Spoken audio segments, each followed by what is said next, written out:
ಪರಮ ಸಂತೋಷದಲ್ಲಿ ಪತಿಯ ಪಾದಕ್ಕೆರಗಿ ವರದ ಗಣಪತಿಗೆ ವಂದನೆಯ ಮಾಡಿ ಹರ ನರಸಿ ಮಂಗಳ ಗೌರಿ ದೇವಿಯ ಕಥೆಯ ನುರೆವೆ ಬಲ್ಲಂತಹ ಸಜ್ಜನರು ಕೇಳಿ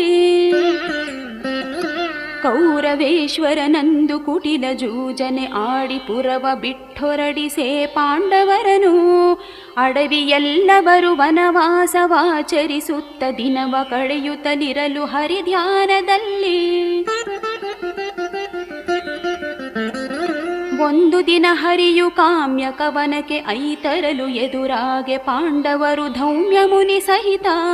ಬಂದು ಮುಯ್ಯಿಕ್ಕಿದರು ಭಕುತಿಯಲಿ ಹರಿಪದಕ್ಕೆ ದ್ವಂದ್ವದಲ್ಲಿ ದ್ರೌಪದಿ ದೇವಿ ಸಹಿತ